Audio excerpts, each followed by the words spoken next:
안녕하십니까, 이상준입니다. 증시 콘서트 호불호 오늘 14번째 시간입니다. 그리스의 총선이 전 세계적으로 이렇게 주목받았던 사례가 그전에도 없었고 아마 앞으로도 없을 것 같습니다. 어쨌든 뭐 우한 한 가지는 덜어낸 것 같은데 그래도 도처의 우한은 넘쳐납니다. 아무튼 주말 동안에 걱정들 많이 했었는데요. 역시 이제 그리스 총선 결과는 시장이 원하는 방향대로 나오는 그런 상황 같은데 아직까지 남아있는 것들이 있죠. 스페인하고 이탈리아 문제들이 계속 불거지니까 시장이 좀 그렇죠. 어려운 것 같아요. 국내 증시가 워낙 나라박 소식 때문에 움직이기 때문에 개인 투자자들이 증시에 대응하기는 아주 힘든 상황입니다. 거의 뭐 불가능하다고 봐야죠. 그렇죠. 예. 거기에 따라서 그냥 국내 증시, 유럽 문제로 국내 증시가 일희일비하고 있거든요. 네, 그래서 이제 그 투자자분들의 궁금증을 풀어드리기 위해서 오늘 최고의 유럽 전문가를 모셔서 그런가요? 전략을 한번 세워보는 시간을 가져보도록 해야죠. 네. 아마 주말 내내 투자자분들은 그리스 대선에 아마 모든 촉각을 곤두세우셨을 텐데요. 그 총선 결과에 대해서도 좀 알아보고 그리고 유로존에 대한 여러 가지 궁금증을 풀어보기로 하겠습니다. 이 원장 말씀하신 것처럼 그리스 총선에 대한 분석도 필요할 것 같고 더 중요한 부분은 총선 이후를 어떻게 봐야 될 것인지 이 부분이 중요할 것 같은데요. 어떤 분 나오셨을지 저도 상당히 궁금한데 조금 이따 확인해 보기로 하고요. 증시 콘서트 호불호 그 14번째 이야기 지금 시작합니다.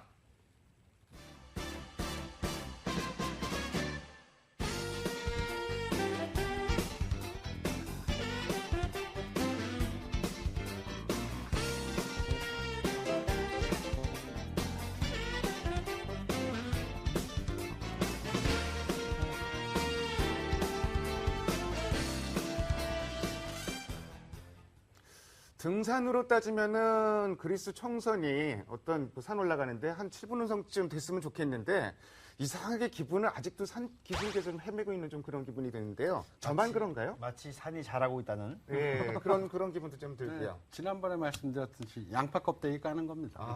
하나 까면 또 나오고 또 나오고, 계속 또 나오는 나오고, 거죠. 예.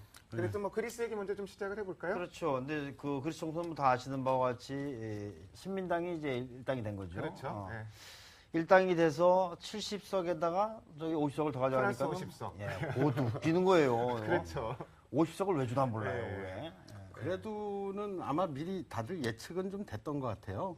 그동안 이제 유럽 쪽이나 미국 쪽 증시는 좀 반응을 보이고 있었잖아요. 그렇죠. 그래서 아마 신민당이 1등을 할 거다라고 미리 알고는 있었던 것 같아요. 그리스 증시 한번 폭등하고 네. 뭐 그렇죠. 선거제도 말씀하셨는데 정말 그리스는 위너 테이크스 이돌 아마 그런 거였습니다. 다 가져갑니다 일단. 위너텍스 절반. 절반. 예. 재밌어요. 근데 문제는 이제 그리스가 했는 이제 그 총선에서는 우리가 원하는 결과가 나왔지만 과연 그 그리스 문제 해결로 다 끝날 게 아닌 모양이에요. 그렇죠. 그러니까 일단 뭐 정치적 불안이 좀 있죠. 왜냐하면 연정 구성은 될 것으로 보여지는데 이 시리자가 또 받은 이 지지율이 만만치가 않아요. 그렇죠. 뭐 지금 네. 일당하고 뭐 저기 3%포인트 차이가 안 나는 그런 의석 상황이기 수는 차이가 때문에. 났지만 네, 네. 지지율은 차이가 얼마 안 나니까요. 그냥 네. 좌시하지 않겠다. 네. 그럼 누워서 볼라나? 아무튼 저기 조금 저기 딴지가 걸릴 가능성도 배제할 수 없는 그런 상황 같아요. 예. 뭐 그리스 문제 어쨌든 뭐 근데 사실은 유로존 탈퇴라든지 이런 문제가 시리자도 좀 한 발 물러났던 상황이었고 신민당도 사실은 뭐 재협상하겠다 이런 얘기가 나왔었기 때문에 어느 정도는 시장이 좀 예상을 했었고 예상대로 일단은 뭐 결과는 잘 나온 건 분명합니다. 그런데 이제 재빨리 움직이는 데가 또 독일 아닙니까? 그렇죠. 독일 저 메르켈 쪽에서 재협상은 없다. 다만 시한은 좀 연장해 줄 수가 있겠다. 네. 이렇게 얘기 딱 모습 받고 나온 거 보니까 일단 저기 그 시리자가 안 된 걸 굉장히 반기는 그런 분위기였던 것 같아요. 예. 근데 이제 그리스 끝나고 나니까 스페인 국채가 좀 문제가 생겼다 그러죠? 오늘 장 시작하면서 보니까는 일단 스페인 국채 금리가 7%를 넘어섰다는 얘기 나오더라고요. 오늘 아시아 증시 움직이는 거로 봐서는 뭐 유럽 증시 급등할 줄 알았는데 오늘 그러니까요. 그렇지는 않은 상황이죠. 그래서 미국 증시도 사실 조금 걱정은 되는데 그렇죠. 분명히 지금 이제 뭔가 혼조를 보였는데 제가 들어오기 전에 보니까 이탈리아가 좀 많이 빠지고 예. 나머지들은 뭐 강보합권을 유지하고 스페인도 고압입니다. 스페인 지수는 제가 못 봤어요. 근데 스페인 국채 금리가 급등하는데 왜 이탈리아 증시가 또 금리가 이제 그 다음에 내 차례구나. 다음 타자란 얘기. 나도 위험하다 이제 역시 뭐 그렇게 그렇죠. 한 군데 올라가면 또 같이 올라가더라고요. 이탈리아하고 스페인은 국채 금리가 비슷하게 같은 방향으로 움직이더라고요. 뭐 오늘 뭐 어떤 글 하나 읽어보니까 그 지원된 돈들이 전부 자기네 나라 국채 사는데 다 써버리고 없다 그러더라고요. 그리고 오늘 아침에 나온 보도인가요? 보니까 그 구제금융을 받았음에도 불구하고 지금 집행이 되는지는 모르겠는데요. 네. 오히려 국가 부채가 늘었어요. 뭐, 1분기에. 스페인. 스페인이. 아직은 집행이 안 된 거 아닌가요? 신청만 아직까지 했지? 집행이 안 된 걸로 알고 어디서 있는데. 뭐 ECB에서 지원할지 어디서 지원할지도 아직 결정은 안 된 상태고. 그건 일단 전문가한테 물어보면. 그렇죠. 자, 우리 그런데 같은 지식으로는. 근데 이제 그 조금 전에 이제 우리 이 원장께서 걱정하셨던 게 뭐냐면 그래서 이제 선거가 이렇게 끝나고 나면 다 해결된 거냐 이제. 제가 볼 때는 시작도 안 했다. 네. 그렇게 보여집니다. 글쎄, 아직 뭐 스페인, 이탈리아, 사실 뭐 그리스랑 덩치면으로 따지면은 뭐 비교가 안 되고 그리스에 비하면은 스페인에 비하면 그리스는 아무것도 아니다 이런 얘기를 했는데 또 이탈리아 얘기 나오니까 이탈리아에 비하면은 스페인은 또 아무것도 아니다 뭐 이런 얘기가 나오니까. 이탈리아는 예. 세계적으로도 한 6위권 정도의 경제 대국이니까 대단하죠. 예. 뭐산 넘어 산입니다. 그래서 뭐 이번 주 다른 일정 보면은 G20 정상회담이 오늘 밤부터 시작이 되고 그다음에 이제 주 후반에 유로 재무장관 회의가 있는데 사실은 지금 뭐 그리스 쪽에서 결과가 잘 나왔기 때문에 여기서 큰 액션이 없어도 뭐 시장에는 그다지 뭐 부정적인 영향은 없을 것 같은 생각도 좀 듭니다. 뭐가 나와주면 좋겠지만. 아무래도 뭐 수습하기 위해서 모이는 거니까 네. 이제 나쁜 얘기는 나오지 않을 걸로 보여지는데 다만 이제 아무 얘기도 안 나오면 네. 그건 이제 사람들이 기대가 있는 거기 때문에 좀 그렇죠. 그런 영향을 그런 주겠죠. 부분은 좀 있을 수 있을 것 그렇죠. 같습니다. 어차피 지금 정책 호재로 움직일 수밖에 없는 그렇죠. 장이잖아요. 네. 그러다 보니까 그래도 뭔가 암시라도 주는 멘트는 있어줘야. 그렇죠. 그러니까 이제, 예. 그래야 장이 유지가 되죠. 버냉키 의장이 쓰는 것처럼 네. 여차하면 하겠다 정도. 둘이 뭉실하게 이렇게 할 소지도 있다. 자, 버냉키 의장 말씀하셨는데 자, 미국 상황도 좀 얘기를 해보죠. 미국 시장 요새 보면은 주식 시장과 경제 상황은 일치하지 않는다. 이런 얘기를 확실히 좀 믿을 수 있을 것 같아요. 지표가 잘 안 나오죠. 워낙 금요일 날 발표된 지표 보면은 세 개가 다 나빴거든요. 맞아요. 그것도 굉장히 어마어마하게 산업 생산도 늘어날 거로 생각했는데 줄었고, 그다음에 그 소비 심리도 굉장히 안 나빠졌고, 좋아졌고. 거기다 제조업 서베이도 뭐 엠파이어 스테이트 지수도 굉장히 크게 꺾였는데 시장은 다우 지수는 1%대로 상승을 하는 좀 이런 패턴이 아마 나타났습니다. 그리스에 대한 기대 가지고 올랐던 것 같은데 아무튼 이제 FOMC 있잖아요. 네. FOMC가 이제 우리 시간으로 20일까지 하나요? 네. 근데 걱정이 되는 것은 많은 사람들의 분석을 하는 걸 보면 이번에 안 나오고 7, 8월에 나오지 않겠느냐 이렇게 이야기하는 사람들이 있는 것 같아요. 이번에 안 나오고 그러면은 사실은 시장이 굉장히 실망을 할 수밖에 없을 것 같아요. 그러니까 이제 이번에 또 미국도 대선이 있잖아요. 네. 대선인데 6월달에 함부로 카드를 썼다가 다음에 쓸 카드가 없으면 그것도 좀 문제 되니까 아무래도 좀 선거 바짝 붙여가지고 한 7, 8월 정도에 저기 할 가능성을 배제할 수 없다. 뭐 이런 논리가 있는 것 같아요. 일단 연준회의는 지금 6월달에 지금 예정이 돼 있고 또 7월달에 예정이 돼 있습니다. 연준회의는 6주간 격으로 열리기 때문에 매달 열리는 건 아니거든요. 근데 사실은 뭐 결과가 어떻게 나올지는 우리 아무도 알 수는 없고 다만 시장이 뭐가 나올 거를 많이 기대를 하고 있다. 요거 정도만 생각을 하시면 될 것 같아요. 거기서 뭐가 나올지 뭐 저희가 예상할 수는 없는 거니까요. 그렇죠. 저희가 뭐 연준에서 의결권이 있는 것도 아니고 그렇죠. 발언권이 있는 것도 아니고 예. 들을 수밖에 없는. 버냉키가 형님 아니었습니까? 그건 사적으로 형님이지만 공적으로는 공적으로는 권한이 전혀. 없군요. 쓸데없는 소리 마시고 수급 얘기나 좀 하시죠. 네, 오늘 외국인 굉장히 많이 샀죠? 많이 샀어요. 게다가 또 프로그램 매수도 엄청나게 들어온 것 같아요. 프로그램이 요즘에 아주 본물 터지시 지금 네. 들어오고 있는데 아마 비차익은 외국인이랑 섞여 있는 것 같아요. 많이 섞여 있는 것 같고 네. 차익 거래 쪽이 그래도 저기 수배수가 들어오니까 시장은 한동안 좀 숨통을 튀어주는 것 같은데 유로 환율 말이에요. 네. 우리 그때 한참 이야기할 때가 유로가 뭐 1.23 가고 네, 1.22 가고 뭐 그랬잖아요. 1.20까지는 갈 수 있다 이렇게 했었는데 올라가다가 근데 오늘 좀 기분 나빴던 게 시간이 흘러가면 흘러갈수록 다시 좀 내려오는 이런 상승폭이 좀 줄어들었죠. 달러 환율도 오늘 1,157원까지 57원 갔었는데 57원 50원 정도 끝났죠. 그래도 50원대 보니까 반갑더라고요. 5월 중순 이후 처음입니다. 네. 50원대 간 게. 그러게요. 그런 것들 때문에 외국인 투자가들이 위험자산 선호 현상을 가지고 좀 매수가 들어오는 게 아닌가. 또 특히 우리가 또 주목해야 되는 것 중에 하나가 뭐냐면 우리 시간으로 21일인가요? 21일에 MSCI. 예. 21일 날 새벽에 발표된다고 이제 나오고. 요것들이 먼저 선취매를 들어온 건 아닌지.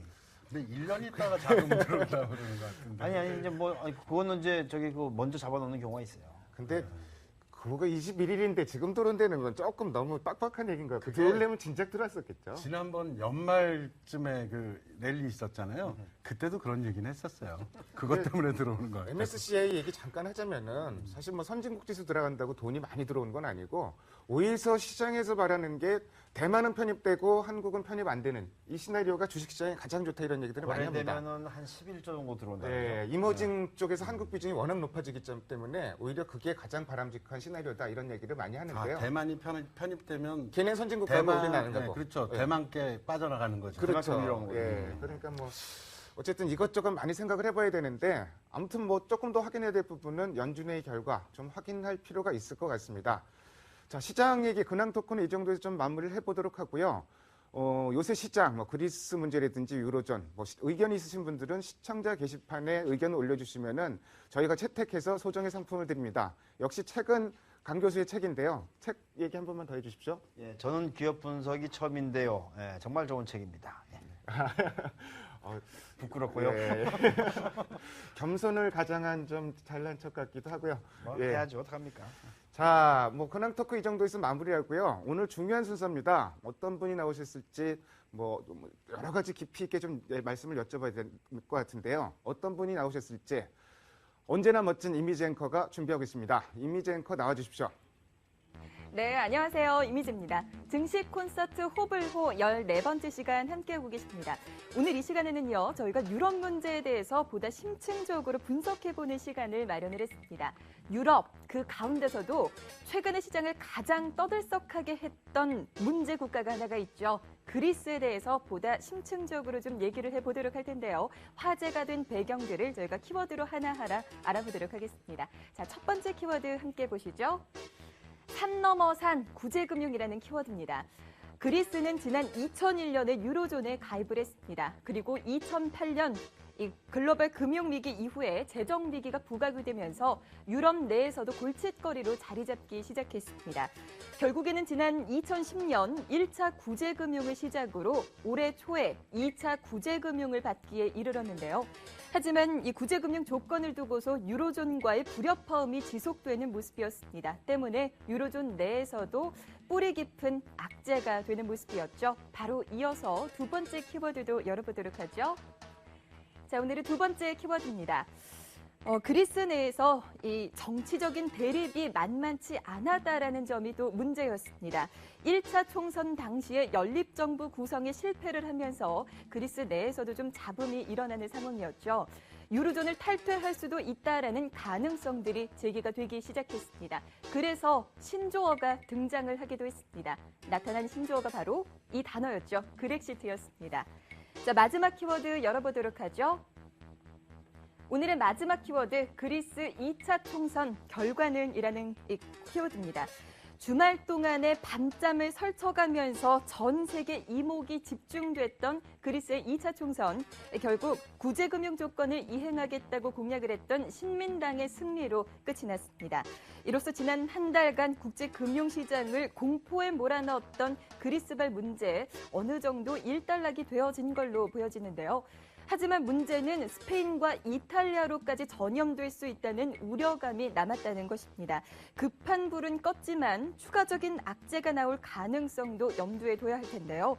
증시 콘서트 호불호 14번째 시간, 그래서 이분의 말씀을 들어보도록 하겠습니다.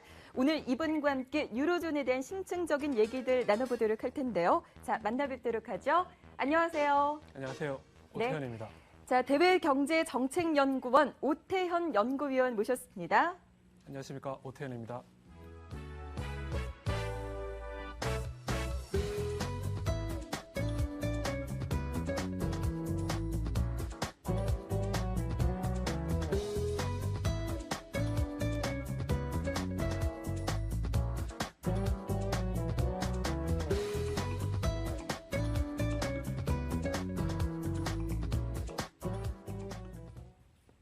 오태현 연구위원님 환영합니다. 어서오십시오. 반갑습니다. 개인적으로 주식 하시는 분들은 저희 방송을 많이 보시는데 많이는 안 보셨죠? 예, 저는 개인적으로 많이 볼 시간이 없어서. 아, 바쁘시죠? 예. 그러니까 본인 소개를 하시는 시간인데 뭐 보셨으면 아시겠지만 일단은 본인 자랑을 섞어서 이제 본인 소개를 하는 시간입니다. 일단 간략하게 본인 소개부터 먼저 부탁드릴게요. 예, 저는 지금 현재 대외경제정책연구원 유럽팀에서 일하고 있는 오태현이라고 하고요. 요즘 가장 잘 팔리고 있는 연구원이 아닐까라는 생각이 듭니다. 아, 예. 여기저기 아주 바람직한 멘트입니다. 예, 워낙 많은 곳에서 불러주셔서 그래서 오늘 또 여기 머니투데이까지 제가 또 나오게 됐습니다. 아, 예. 근데 이렇게 카메라를 좀 보셔야지 그 어. 얼굴이 잘 나오는데요. 안 그러면 옆모습은 자칫하면 흉하게 나올 수도 있습니다. 아, 예. 옆모습이 혹시 자신 있어서 그러실 수도 있습니다. 아, 근데 이 그 대외경제정책연구원이라고 하는데 국책연구기관입니까? 예, 맞습니다. 예. 이게 그 3호선 라인에 있는 거 거기 맞죠? 양재역인데. 양재역에서 좀 더 내려가셔갖고 양재 IC 쪽에 있습니다. 양재 아이씨 그렇죠. 쪽이에요. 예, 거기 리더스 클럽 있고 하는데. 예, 뭐 그 IKP 건물 뒤쪽에 예. 있습니다. 근데 지금 이제 그 말씀하셨는데 주로 담당하시는 것은 남유럽입니까? 예, 지금 뭐 지역별로 지금 저희가 이렇게 나눠져 있는데 이제 제가 담당하고 있는 국가는 지금 딱 문제가 되고 있는 피구 국가들, 아, 뭐 스페인, 이탈리아, 뭐 그리스, 포르투갈 이쪽을 다 맡고 있고요. 그래서 본의 아니게 이렇게 요즘 되게 바빠진 것 같습니다. 예, 잘 나가시는 거 맞네요. 저는 이제 개인적으로 그 그리스가 남유럽인 건지 이해를 하겠는데 스페인하고 포르투갈은 서유럽 쪽 아닌가요? 근데 규모나 이런 거 봤을 때는 그래도 좀 남유럽 지중해 쪽에 많이 이게 있다고 해갖고요. 그래서 아마 남유럽 쪽으로 좀 많이 우리가 이제 여기고 있는 것 같은데 이번에 이상하게 이제 재정의가 같이 엮이면서 이제 피고로 같이 엮이면서 어떻게 보면 이제 뗄래야 뗄 수가 없는 이제 국가가 된 것 같습니다. 혹시 그 선배들이 저기 그 구차니까 다 넘긴 거 아닙니까? 아닙니다. 평상시에는 그래도 프랑스가 굉장히 컸기 때문에 제가 또 아. 프랑스까지 같이 맡고 있거든요. 그래서 그러시군요. 보통은 프랑스 때문에 많이 바빴는데 이렇게 그리스나 포르투갈, 뭐 스페인 때문에 바쁠 거라고 전혀 생각 못 했었어요. 알겠습니다. 옛날에는 뭐 유럽 그렇게 뭐 크게 관심들 안 가졌잖아요. 예, 완전히 최근 들어서 완전 뜨거운 감자가 돼버렸는데 그거 연구하시는 과정에서 뭐 힘든 점은 없으신가요? 솔직히 한일 FTA도 이렇게 바쁜 것 같진 않았거든요. 근데 이제 아무래도 이게 주식시장이나 금융시장과 같이 많이 연계가 되다 보니까 이렇게 많이 바빠진 것 같고요. 근데 EU 연구하면서 가장 어려운 문제는 결국은 EU 하면 우리가 딱 그냥 EU 하나라고 자꾸 생각을 하시는 분들이 많습니다. 근데 솔직히 27개 회원국이고 또 유로존만 하더라도 17개 회원국으로 이루어져 있거든요. 근데 그 국가들이 다 지금 상이한 지금 경제 규모를 보이고 있습니다. 그래서 제가 표를 하나 준비했는데요. 네. 그 표 하나 보시게 되시면, 그러니까 지금 제가 빨간색으로 지금 표시를 해놨습니다. 그래서 스페인하고 그리스, 포르투갈, 아일랜드 지금 구제금융을 받았거나 또 이제 스페인 같은 경우는 이제 구제금을 신청한 국가들인데요. 근데 벌써 그 아일랜드 밑에만 하더라도 지금 우리가 뭐 체코라든가 루마니아, 헝가리 같은 그런 밑에 굉장히 다양한 경제 규모를 갖고 있는 국가들이 지금 하나의 그 EU라는 틀 안에 있기 때문에요. 예. 저기 나온 지금 GDP. 예, GDP 규모로 본 것입니다. 예. 그래서 이렇게 상이한 GDP 규모를 갖고 있는 이제 국가들이 이제 27개국이나 되는 국가들이 한 EU라는 하나의 이제 틀에 있다 보니까 어떨 때는 하나로 봐도 되는데 또 어떨 때는 또 이게 나눠서 봐야 되거든요. 그러니까 뭐 기본적으로 서유럽, 뭐 북유럽, 남유럽, 그다음 뭐 중동부 유럽 이런 식으로 좀 나눠서 봐야 되는데 이제 이것을 하나로 보느냐 아니면 또 여러 개 나눠서 봐야 되는 이런 거에 따라서 좀 많이 어려움이 있는 것 같습니다. 일단 대충 이제 이 시간쯤이면은 각 증권사 다음 주 전망이라든지 뭐 이런 것들을 하는데 아까 이제 이태 원장도 말씀하셨지만 우리 시장 우리가 지금 분석한 데는 한계가 있고요. 일단 뭐 해외 변수 오늘 전문가께서 나오셨으니까 그런 부분들을 좀 살펴보겠습니다. 심층 있게 유로존 변수들을 살펴보겠는데 자료 화면이 일단 준비되어 있습니다. 자료 화면을 보면서 말씀드리도록 하겠습니다. 그리스 2차 총선 개표 상황. 신민당이 29.5%, 시리자가 27.1%, 사회당 12.3% 이렇게 차지를 했는데요. 일단 뭐 의석 수랑은 좀 관계가 없습니다. 어쨌든 뭐 이렇게 분포가 돼 있네요. 그리스 총선 이후에 있을 주요 회의들도 좀 살펴볼까요? 18일 날 오늘 밤에 EU 재무장관 비공식 회의가 열리고 오늘 내일 사이에 G20 정상회의가 열립니다. 또 22일에는 EU 재무장관 공식 회의가 열리고 정상회의 또 다음 주에 EU 정상회의는 다음 주 정도에 예정이 되어 있습니다. 자, 뭐 그리스 총선 뭐 어떻게 예상을 했건 지내고 나니까 이렇게 예상들을 했다 이렇게 얘기들을 하는데 결과는 이미 나왔고요. 자, 그렇다 그러면은 그리스의 경제 상황 이 부분이 사실은 더 중요할 것 같습니다. 이제 뭐 뚜껑은 열렸고 그 부분에 대해서 좀 자세히 좀 말씀해 주십시오. 예, 제가 또 표를 하나 준비를 했는데요. 예. 지금 그 표 보시게 되시면 이제 최근 2008년부터 이제 2011년까지 이제 실적치와 그다음에 이제 12년과 13년 이제 전망치가 나와 있는데요. 지금 보시게 되시면 이제 2009년에 이제 어떻게 보면 그리스 그 정권 교체를 통해서 이제 재정 적자가 문제가 되면서 어떻게 보면 지금의 유럽 재정위가 이제 촉발되었다고 볼 수가 있습니다. 그래서 2009년, 10년부터 이제 급격하게 GDP가 악화가 되면서 이제 작년에는 마이너스 6.9%의 GDP 성장률을 보였고요. 또 한편으로 이제 문제가 되고 있는 재정 수지나 이제 국가 채무를 보시게 되면 2009년도에 마이너스 15.6% GDP 대비 네. 이제 굉장히 심각한 어떤 재정 수지를 보였고 지금 이것을 갖다 꾸준히 지금 개선을 시키고 있지만 아직까지 가야 할 길이 먼 것 같습니다. 그래서 네. 특히나 현재 상황에서 그리스가 가장 큰 문제는 이제 구제금융을 받은 이제 조건으로서 이제 긴축을 갖다가 강력하게 추진을 해야 되는데요. 그렇지만 지금 현재 강력한 긴축을 추진하다 보니까 이제 국민들의 불만도 많아졌고 이런 상황에서 과연 성장을 통해서 이런 그 빚을 갖다 과연 갚아나갈 수 있겠느냐. 그러면서 자연스럽게 재정 투지를 갖다 개선해 나갈 수 있느냐에 대해서 좀 많은 회의가 지금 나오고 있는 것 같습니다. 그래서 국민들도 긴축에 대해서 좀 많이 불만을 갖고 있는 게 사실인 것 같고요. 그래서 이게 결국은 지난 1차 총선에서 그것이 반영이 돼서 결국 2차 총선까지 오게 되는 그런 어떤 결과를 낳은 것 같습니다. 2010년에 이제 구제금융을 받았잖아요. 예, 1차로 받았습니다. 예, 예. 근데 그 이후에도 아주 그냥 뭐 계속 끊임없이 지뢰밭처럼 터지고 있는데 어떻게 하다 이렇게 된 거죠, 그리스가? 그러니까 그리스가 어떻게 보면 솔직히 남유럽 국가의 굉장히 관광업으로 굉장히 유명한 나라고 그래서 뭐 가만히 앉아 있어도 이제 외국에서 관광들이 와서 이제 돈을 쓰고 가고 그렇기 때문에 경제 성장이라는 것이 특별한 어떤 노력보다는 이제 어떤 천혜의 자연자원을 가지고 이제 지금까지 어떻게 있어 왔다고 보여지는데 그렇지만 우리가 뭐 유로존이나 어떤 선진국에 있지만 그럼에도 불구하고 여러 가지 사회 시스템은 굉장히 낙후된 게 없잖아 있습니다. 그래서 주로 가장 우리가 딱 눈에 띌 수 있는 것이 뭐 지하 경제 비중이 높다는 것이고 그래서 GDP 대비 한 예. 25% 정도를 차지하고 25%요? 예, 25%를 차지하고 있고요. 그만큼 탈세가 굉장히 심하다는 예. 얘기인데요. 뭐 일례로 그리스 같은 경우는 의료보험이 다 공짜입니다. 예. 그래서 의료비 지출을 할 필요가 없는데 가계대출을 보시게 되면 의료비 지출이 한 50% 이상을 갖다 차지하면 굉장히 절대적으로 많은 수치를 차지하고 있고 그건 있거든요. 왜 그래요? 그래서 이게 왜 그럴까 살펴보니까 결국은 공짜임에도 불구하고 자기가 먼저 그 의료 어떤 서비스를 받기 위해서는 뇌물을 주고 급행료를 네, 자기를 갖다 먼저 치료해달라 이런 식으로 하다 보니까 결국 시스템을 만들어놔서도 또 한쪽에서는 그 치료를 받기 위해서 뇌물을 또 써야 되는 이런 하다 보니까 굉장히 시스템이 나쁘던 측면이 없잖아 있고요. 그다음 또 하나는 아무래도 유럽 EU 회원국에 가입하기 전만 하더라도 이제 그리스가 이제 고금리를 통해서 이제 뭐 국제 자본시장에서 재원을 갖다 조달을 해왔었는데 어떻게 보면 이제 EU라는 회원국에 가입을 하면서 저금리로 이제 풍부한 어떤 유동성을 갖다 공급받게 되다 보니까 이것을 갖다가 또 효율적 지출 측면보다는 이제 약간 방만하게 지출한 측면이 결국은 현재의 어떤 그리스의 사태를 불러온 것이 아닌가 이렇게 생각이 듭니다. 네. 상당히 구조적인 문제가 좀 있네요. 그러니까. 예, 구조적으로 좀 많이 하여튼 낙후가 돼 있는 것 같습니다. 그래서 이걸 갖다가 결국은 개선을 해 나가야 되는데요. 이걸 뭐 단편적으로 이게 단기간 내에 뭐 개선해 나가기는 굉장히 어려운 측면이 없지 않아 있을 것 같고요. 그래서 앞으로도 좀 그리스가 갈 길이 먼 것 같습니다. 아, 자, 근데 문제는 이제 그리스가 또 정치적으로도 이 군정에서 벗어난 지가 얼마 안 된다고 얘기를 들었던 것 같은데요. 예, 독재를 다 하다가 70년대에 들어와서 이제 그 민간으로 이제 이양이 됐고 그러면서 사실 어떻게 됩니까? 이게 신민당하고 사회당이 둘이 이제 서로 이제 주고받다가 이번에 시리자가 확 올라온 거 아닙니까? 그렇죠? 예, 그렇죠. 그러니까 예. 38년 만에 처음으로 양당 체제가 붕괴됐다고 우리가 이제 평가를 하는데요. 그러니까 음. 군부 정권 무너지고 나서 이제 신민주당하고 사회당이 뭐 일당 또는 이제 뭐 과반을 확보 못했을 때는 양당 체제로 이제 연정을 구성해서 지금까지 이제 왔었는데 이제 지난번 1차 총선에서 시리자라는 이제 생각지도 못했던 급진자파 연합당이 2당으로 올라서고 그러면서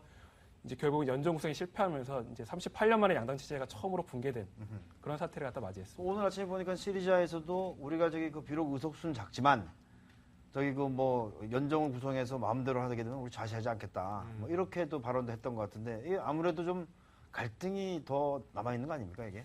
아무래도 지난번 1차 총선 때보다도 득표율로 따져봤을 때는 시리자가 또 상당히 또 그때보다 더 약진을 많은 했죠. 득표를 네. 했거든요. 그렇지만 이제 뭐 결국은 이제 뭐 그리스 국민들이 결국 유로존 탈퇴라는 공포 때문에 긴축에 대한 불만을 갖다 접었다라는 어떤 뭐 월스트리트 저널의 어떤 평가도 있었는데 결국은 유로존에 잔류하기 위해서 어쩔 수 없는 어떤 선택을 했다고 보여지고요. 그렇지만 그만큼 시리자가 총선 과정에서 이렇게 국민들의 어떤 그런 긴축에 대한 불만을 갖다가 많이 알고 있었고 또 그걸 통해서 그 득표를 갖다가 얻었기 때문에 그러니까 시리자의 어떤 입장에서 봤을 때는 이제 그냥 무조건적인 어떤 그런 긴축을 갖다 이행하는 어떤 그런 신 정권에 대해서 오히려 좀 약간 딴지를 거쓰는 측면도 없지 않아 있고요. 그래서 계속해서 그 긴축과 관련돼서는 시리자가 좀 목소리를 높일 것으로 좀 생각이 됩니다. 근데 저는 궁금한 게 신민당하고 그러면 사회당하고는 무조건 연정이 되는 겁니까? 지금 현재 상황에서 지금 그리스 정당들이 이제 여러 개가 있는데 그 중에서 이제 거의 긴축에 찬성하고 있는 정당이 기존 집권당에서 이제 연전을 구성하고 있었던 신민주당과 사회당입니다. 그래서 아무래도 그 두 당 같은 경우는 이제 긴축에 대해서 어느 정도 찬성을 하고 있기 때문에요. 그래서 그 두 당이 현재 129석하고 33석 해갖고 이제 아마 거의 150석 이상을 넘는 예. 어떤 과반수를 확보했기 때문에 현재 상황에서는 연정을 구성할 가능성이 좀 가장 높을 것으로 좀 생각이 됩니다. 아, 일단 그래도 또 사회당에서는 시리자를 같이 끼워 넣고 싶어 하는 것 같아요. 근데 이제 너무 이게 시리자가 이게 덩어리가 크다 보니까 네, 결국은 그렇죠. 지금 아마 중소 좀 시리자보다 좀 더 낮은 규모의 어떤 의석수를 갖고 있는 정당들을 갖다 좀 더 이 연정에 이제 포함을 시켜서 앞으로 좀 나가려고 하는 생각도 있는 것 같습니다. 황금 새벽당도 있네요. 예. 골든 도운이라고요. 우리 또 이런 맛이 있습니다. 황금박쥐당은 봐서도 재밌네요. 예. 시리자가 그래도 지지율이 30%에 거의 육박한 이런 지지율이 나왔는데요. 그래도 어쨌든 일당을 신민주당으로 뽑아줬던 이유는 그래도 유로존 탈퇴는 싫다 이런 국민들의 여론이 좀 반영될 것 같고요. 물론 시리자도 유로존 탈퇴는 안 한다 이런 의사를 여러 번 밝힌 바가 있는데 자 유로존 탈퇴 우려감 이런 이슈 이제는 완전히 사라졌다고 봐도 될까요? 우선은 큰 고비는 한번 넘겼다고 보여질 수 있을 것 같고 고비를 넘긴 예, 정도? 그렇지만 아직까지 좀 산재에 있는 게 아직까지 많이 남아 있습니다. 지금 우선은 연정 구성을 하긴 했지만 이제 과연 이 그리스 정치권이 이 긴축에 대한 국민들의 어떤 불만, 이 누적되어 있는 불만을 갖다 어떻게 설득을 해가면서 긴축을 갖다 이행할 것인가라는 어떤 그런 게 가장 큰 어떤 산으로 남아 있을 것 같고 그래서 결국은 지금 당장 앞으로 향후 이제 연정 구성에 있어서 그 그리스 정당들이 특히 신민주당하고 사회당이 어떠한 정치적 리더십을 보이느냐가 굉장히 중요할 것으로 보여집니다. 그 아직 이제 가능성이 있으니까 한번 구체적으로 한번 보죠. 이제 그리스가 유로존의 탈퇴가 되느냐 아니면 남아 있느냐 그런 가능성하고요. 그리고 이렇게 됨에 따라서 글로벌 경제나 증시에는 어떤 여파가 미칠까요? 우선 크게 솔직히 그리스 2차 총선 전만 하더라도 이제 과연 그리스가 유로존을 탈퇴하느냐 아니면 안 하느냐 이제 계속 긴축을 이행하는지 크게 두 가지로 나뉘어져 있었는데 우선은 지금 현재 상황에서 봤을 때는 이제 결과론적으로 봤을 때는 그리스의 유로존 탈퇴는 제가 생각할 때는 그 전에도 굉장히 가능성이 낮았다고 보여지고 지금 상태에서는 더 낮아졌다고 보여집니다. 우리가 이 그리스 총선 이전만 하더라도 솔직히 그리스가 유로존을 탈퇴해야만이 탈퇴하는 길밖에 없다라고 많은 평가를 내놓는 기관들도 있었는데 그렇지만 그리스 입장에서 봤을 때 솔직히 유로존을 나가게 되면 솔직히 어떤 자기네들이 그 경제를 갖다 영위할 수 있는 어떤 그런 조건들이나 수단들이 굉장히 많이 제약을 받게 되거든요. 특히나 드라크마화로 갖다 복귀했을 때 이제 유로존 대비해서 우리가 기계적으로 평가했을 때는 한 50% 정도 평가 절하를 한다고 얘기를 했지만 실질적으로 봤을 때 90% 이상 가까이 드라크마가 그렇죠. 유로화에 대비해서 이제 평가될 가능성이 높았기 때문에 그래서 그런 입장에서 그리스가 또 제조업이나 이런 기반들이 이제 미약하기 때문에 취약한 상태에서 그 환율 효과를 갖다가 이제 활용해서 수출을 갖다 늘린다거나 이런 어떤 수단들이 그렇게 그리스 입장에서 여의치 않았기 때문에 그래서 저는 예전부터 그 1차 총선 이후로 그리스의 유로존 탈퇴 가능성이 높아졌다고는 하지만 실질적으로 탈퇴할 것인가에 대해서는 굉장히 가능성이 낮다라고 저는 봤고요.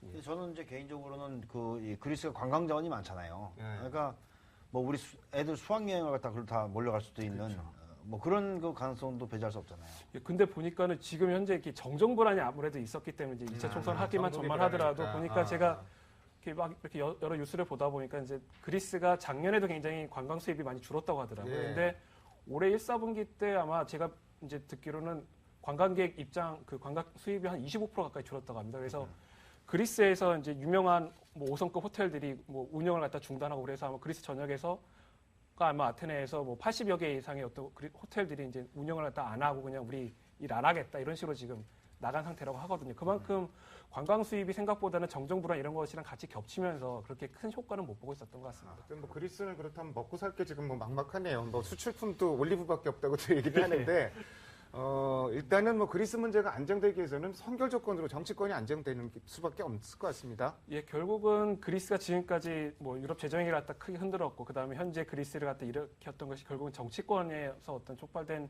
원인이 컸다라고 보여지고요. 그만큼 그 그리스와 우리가 이제 스페인을 많이 비교를 하는데 그러니까 스페인 같은 경우는 정권이 교체됐다 하더라도 그 긴축에 대한 어떤 그런 정치적인 의지를 갖다 많이 보여왔거든요. 그렇기 때문에 독일이나 프랑스가 이제 스페인에 대해서는 어떤 완화라든가 이런 것들을 갖다 요구를 했었는데 그리스에 대해서는 이게 정권 교체 되자마자 바로 긴축 반대 이런 얘기가 그러니까 그 가능성이 이제 제기가 되다 보니까 결국 그런 정치권에 대한 리스크가 현재 어떤 그리스의 재정 위기를 갖다 좀 더 심화시킨 측면이 강하다라고 뭐 평가를 할 수 있을 것 근데 같습니다. 도식적으로 보면 뭐 그냥 저기 그 유로존 탈퇴 안 하고 연정 구성하고 다 될 것 같지만 그리스라고 하는 나라의 국민성이 또 있지 않습니까? 그 남유럽 국가들이 가지고 있는 뭐 가부장적인 어떤 저기 그 문화라든지 그러니까 그런 사람들한테 긴축을 통해 가지고 연금을 안 주면은 그 최근에 저기 그 긴축에 반대하는 뭐 그 자살도 많이 있고 그런 것들이 가져온다면은 쉽지 않을 것 같다는 생각도 들고 그래서 뭐 한간에는 또 이제 3차 총선 가능성도 뭐 있는 거 아니냐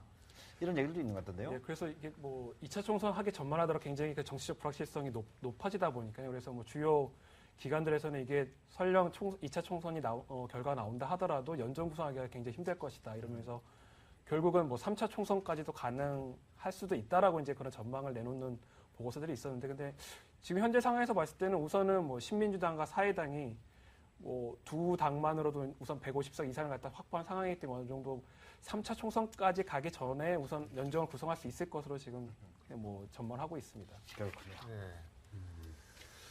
이게 일단, 지금 네. 이제 각국 중앙은행들 같은 경우에 이게 이제 혼란이 이제 그리스 위기 때문에 혼란이 생기면 우리는 언제든지 지원할 각오가 돼 있다. 공조하겠다. 준비도 돼 네. 있다. 예. 정말 그거 믿어도 될까요? 이게 효과 그리고 실제로 지원을 했을 때 효과도 볼 수 있는지 그게 참 궁금하거든요. 어떻게 보면 유럽 중앙은행들 이제 각국의 중앙은행들도 있고 이제 우리가 또 EU 차원의 중앙은행 ECB 유럽 중앙은행이 있는데요. 그러니까 어떻게 보면은 현재 유럽 재정위기가 심화되면서 가장 크게 효과를 봤던 것은 이제 ECB가 적극적으로 약간 시장 그 개입을 하면서 뭔가 재정 위기를 갖다 안정시키는 역할을 갖다 많이 했었습니다. 그러니까 뭐 일례로 LTR 그러니까 장기 대출 프로그램을 통해서 뭐 문제가 되고 있는 시중 그 은행들의 유럽 국내 은행들에 대해서 이제 뭐 유동성을 공급을 했다던가 또는 뭐 S&P라고 해서 이제 국채 매입 프로그램을 통해서 지금 위기를 겪고 있는 이제 국가들의 어떤 매입을 갖다가 이제 사주는 어떤 그런 역할을 하면서 어떻게 보면 우리가 이게 바로 중앙은행이 해야 될 역할이다라는 걸 갖다 아마 시장이 봤던 것 같고요. 그다음 예.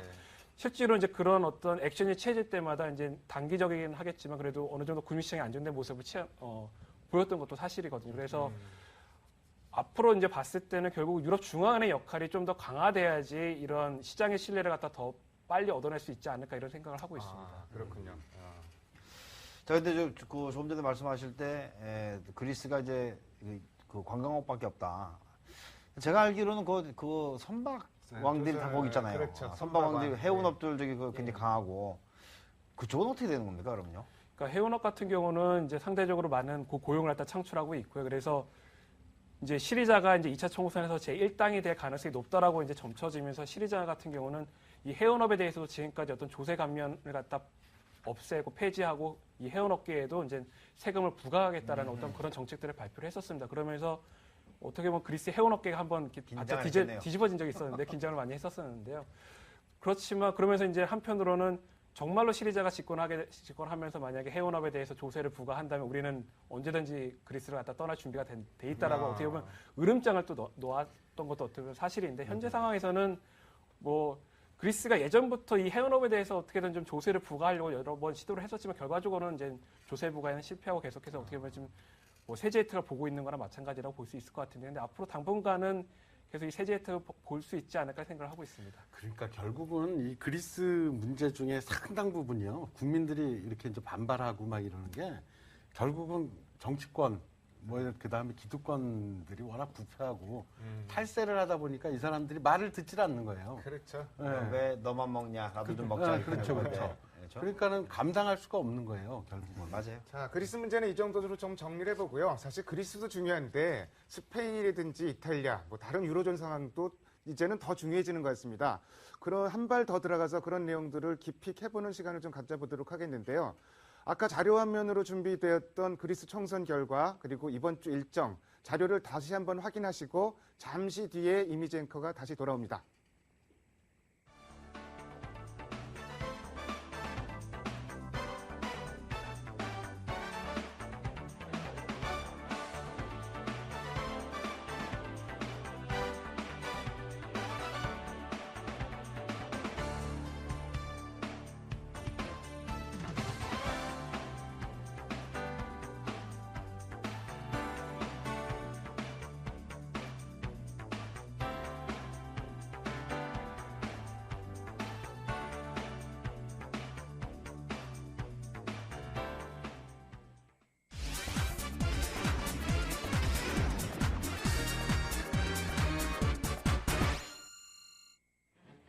네, 투자 브레인 시간입니다. 오늘은 그리스를 포함해서 유로존 전체를 한번 스캔해 보도록 하죠. 자, 투자 브레인 함께 보고 계십니다. 가장 큰 문제가 되고 있는 국가들이 있죠. 유로존 내에서 경제 대국 각각 4위와 3위를 차지하고 있는 스페인과 이탈리아가 모두 현재 문제가 되고 있습니다. 그리스 문제는 일단락이 됐지만 이들로 전염이 될 수 있다는 우려감들이 증폭되고 있는 건데요. 스페인, 지난 10일에 유로존이 스페인의 구제금융 신청을 승인했던 바가 있습니다. 유로존 내에서 구제금융을 받는 네 번째 국가가 됐고요. 하지만 스페인의 국채금리 여전히 7%대를 급등을 하고 있습니다. 여기에 이어서 이탈리아로까지 번질 수 있다라는 우려감들이 증폭되고 있는 상황이고요. 마지막 부분 G20 정상회담입니다. 해결될 것 같지 않은 유로존 문제, 과연 오늘과 내일 사이에 열리는 G20 정상회담에서 근본적인 해법 마련이 가능할까요? 계속해서 오태현 연구위원께 유로존에 대한 얘기 조금 더 자세히 들어보도록 하죠. 스페인 얘기부터 좀 시작해 보도록 하겠습니다. 스페인 구제금융 신청했다는 얘기가 주식시장에는 굉장히 호재였던 거 아시죠? 네, 하루짜리였습니다. 네. 근데 그 다음 날은 또 악재가 되었고 시장을 빠뜨리는 요인으로 작용을 했고 오늘만 하더라도 지금 뭐 스페인 국제금융 10년물 7% 다시 올라갔다고 얘기를 하는데 거기에 비하면은 시장 반응은 오히려 좀 차분한 편이고요. 스페인 상황 좀 정리 좀 해주세요.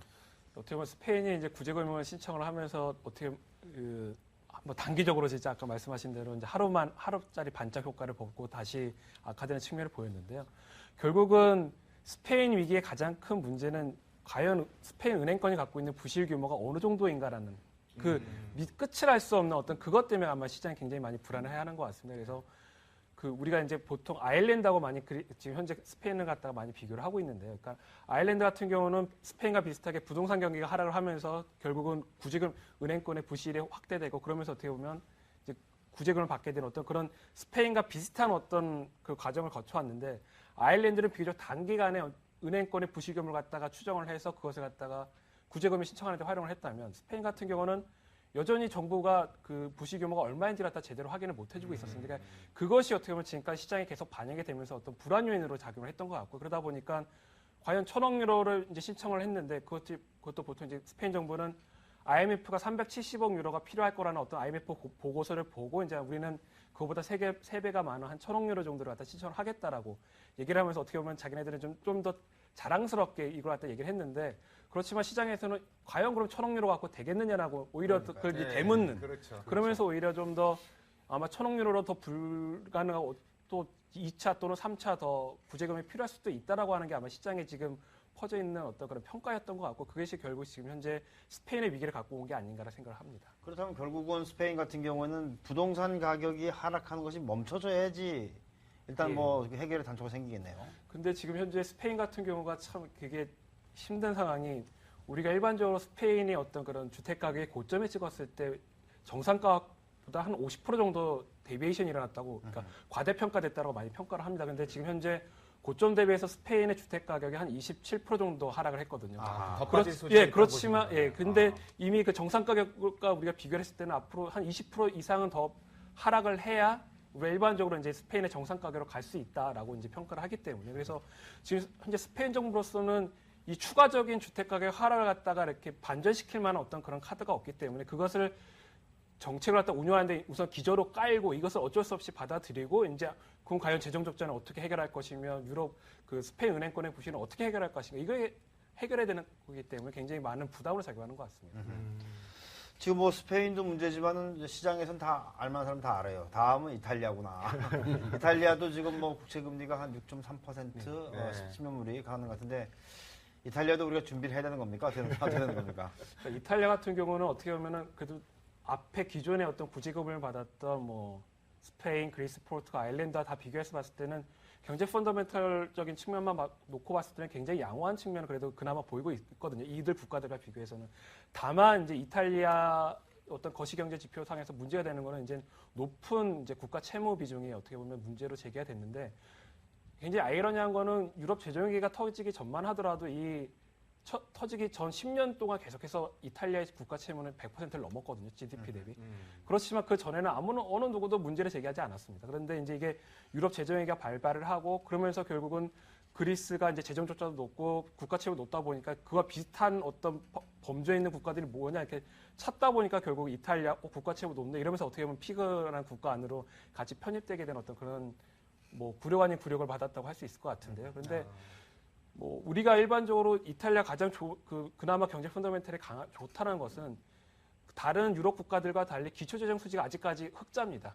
그러니까는 결국은 지금 국가 채무, 그러니까 채권 발행 이런 것으로 인해서 이제 뭐 이자 지급 이거 때문에 지금 현재 재정 수지가 적자인 측면이 없지 않아 있기 때문에 그래서 뭐 전반적인 측면에서 봤을 때는 국가 특히 그 국채 발행 금리가 어느 정도 안정만 된다면 뭐 이탈리아로서는 현재 이것이 뭐 단기간에 이탈리아 어떤 구조형을 갈 만한 어떤 그런 요인으로 작용하기 힘들 것 같습니다. 근데 이거는 절대로 그래서는 안 되겠지만 우리가 사실 그리스 문제도 그 불거진 것이 그 파파드레오 총리인가요? 저 나와가지고 우리 진짜 사실은 개판이었다라고 고백하는 바람에 나왔던 거 아닐까요?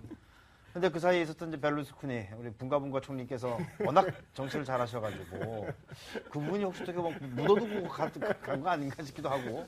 글쎄요, 지금 현재 결국은 그 베를스쿠니 이후에 이제 지금 뭐 먼티 총리. 네, 먼티 총리 같은 경우는 어떻게 보면 순수하게 이제 굉장히 우리 테크노크라트라고 불리는 그러니까 굉장히 학자 출신의 어떤 그런 뭐 총리라고 우리가 이제 평가를 하고 있는데 근데 아직까지 뭐 크게 뭐 그리스처럼 한 달 만에 실은 전 정권에서 이렇게 이런 걸 숨겨놓고 있었다라고 아직까지 밝히고 있지 않기 때문에 뭐 저는 그게 나올까 봐 걱정이라니까요. 예, 저도 뭐 그게 안 나왔으면 좋겠습니다. 이게 나오면은 솔직히 아까 맨 처음 화면에서 봤다시피 이탈리아 또 경제 규모는 또 스페인보다 또 EU GDP에서 한 3%포인트 더 높거든요. 비중을 차지해서 봤을 때. 그러니까는 이게 우선 지금 현재 가장 중요한 거는 그리스의 위기가 스페인으로 가는 걸 막는 거고요. 그렇죠. 그러면서 그 이면에는 결국은 스페인을 막아야 이탈리아로까지 또 이게 번지지 않을 수 있다라는 어떤 그런 그 EU, 그 다음에 독일, 프랑스의 어떤 그런 그 생각이 많이 녹여지는 것 같습니다. 그래서 어떻게든지 뭐 이탈리아 가기 전까지는 막아내지 않을까. 우리가 조금만 더 저 이해를 잘하기 위해서는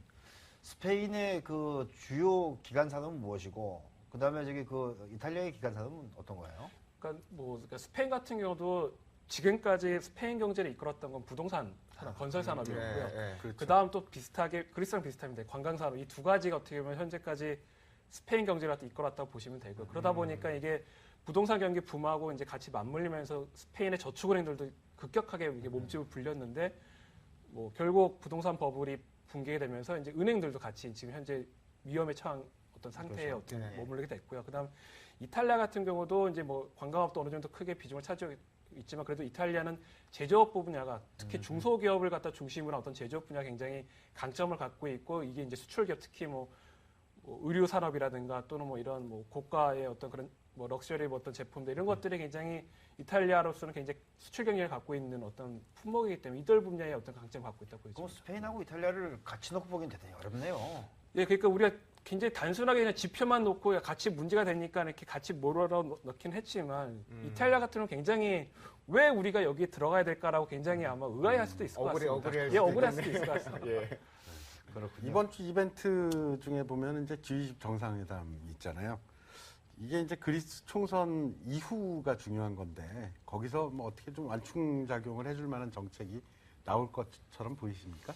오늘 계속 G20에서 과연 어떤 논의가 될 것인가. 결국은 뭐 그리스 총선 이전만 하더라도 만약의 사태를 대비해서 뭐 그리스랑 스페인을 갖다 지원하는 어떤 그런 방안, 뭐 글로벌 안전망을 갖다 구축하기 위한 방안들을 갖다 논의할 것이라는 어떤 그런 얘기들이 많이 나왔었는데, 근데 그래도 다행히게도 이제 그리스 총선 결과가 굉장히 우호적으로 나왔고, 그나마 이제 지금 좀 초점을 주목을 해야 될 것은 원래 스페인 정부가 즉 은행권의 어떤 그런 부실을 갖다 빨리 파악하기 위해서 외부 컨설팅 업체에 은행 스트레스 테스트를 갖다가 이제 의뢰를 했었고요. 그래서 원래대로라면 6월 21일에 그 결과가 발표가 된다고 했었는데요. 근데 먼저 나오잖아요. 예, 근데 아마 오늘 G20 회의 때 아마 이걸 앞당겨서 아마 그 제시를 할 것으로 지금 전망이 되어지고 있고요. 그래서 그 G20 아마 회의장에서 그 스페인 은행의 어떤 재무건전 테스트 결과 보고서를 보고 어떤 필요한 어떤 조치들이나 어떤 대응 방안들이 좀 마련될 것으로 기대는 되는데, 뭐 그래도 G20은 아무래도 지금 입장이 뭐 유럽의 문제를 우선 유럽이 해결을 하자 어떤 이런 입장이 좀 더 강한 것 같고요. 그래서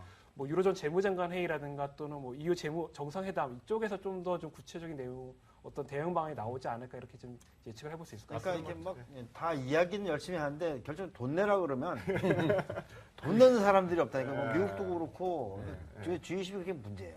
그렇죠. 글쎄요, 아까 이제 그 이태호 원장이 그런 표현을 했습니다. 유로존 문제는 양파라고요. 그래서 뭐 까면 떠나고 이러는데 근본적으로 유로존 사태가 해결되기 위해서는 뭐 이렇게 뭐 미봉책 아니고 근본적인 대책이 좀 필요할 것 같은데 어떤 그 대책들을 좀 꼽을 수 있을까요? 그러니까 우리가 일반적으로 이제 유럽 재정위기 얘기를 하면서 결국은 지금까지 이렇게 위기를 심화시켰던 원인이 EU, 특히 독일, 프랑스가 선제적으로 대응을 하기보다는 뭔가 시장의 위기가 오면 그냥 미봉책으로 계속 그때그때마다 어떻게 보면은 정책을 갖다 마련을 하면서 지금까지 어떻게 보면 막아왔다라고 이제 평가를 많이 하고 있는데요. 그러다 보니까는 앞으로는 결국 이걸 갖다 구조적으로 좀 개선하기 위한 노력이 아마 필요할 것 같습니다. 그렇지만 구조적인 개선을 위해서는 정치 통합이라는 어떤 그런 한 단계 지금 통합보다 더 나아가는 어떤 통합이 필요한데 단기적으로는 그런 통합으로 가기 위한 어떤 시간이 굉장히 오래 걸릴 것으로 보여지고 그래서 우리가 단기적으로 봤을 때 현재 어떤 유럽 재정 위기를 갖다가 완화시키기 위한 어떤 방안들로서는 뭐 첫 번째로 유로본드 발행이 좀 뭐 가장 심도 있게 논의가 될 수 있을 것 같고요. 그 다음 이제 ECB 유럽 중앙은행 역할의 강화 이 크게 두 가지가 좀 많이 논의가 될 수 있을 것 같습니다. 근데 유로본드 같은 경우는 현재 프랑스나 이제 일부 국가들 굉장히 강하게 요구를 하고 있는 반면에 독일은 예전부터 유로본드 발행에 대해서 굉장히 반대를 해왔고 지금 아직까지 이거에 대한 입장차가 양국의 조정이 되지 않은 상황이기 때문에요. 근데 이 부분에 있어서 좀 더 논의가 필요해질 것으로 보여지고요. 그렇지만 유럽 중앙은행 역할 강화에 있어서는 어느 정도 뭐 독일이나 프랑스가 좀 지금 현재 재정 위기를 갖다 겪으면서 그 효과를 봤기 때문에 어떤 중앙은행 역할의 강화에 있어서는 좀 양국이 어느 정도 좀 타협을 볼 수 있지 않을까 이렇게 좀 전망을 해봅니다. 그 독일이 제일 문제예요. 결국은. 독일이 갑을 관계에서는 갑이죠. 그러니까 유일하게 갑인 것 같아요. 그러면 그 제가 마지막으로 하나 좀 질문을 드리면 프랑스 이번에 저기 올랑드가 이끌고 있는 저기 그 정당이 총선에서 압승을 했잖아요. 네. 그거는 아무런 영향 없어요?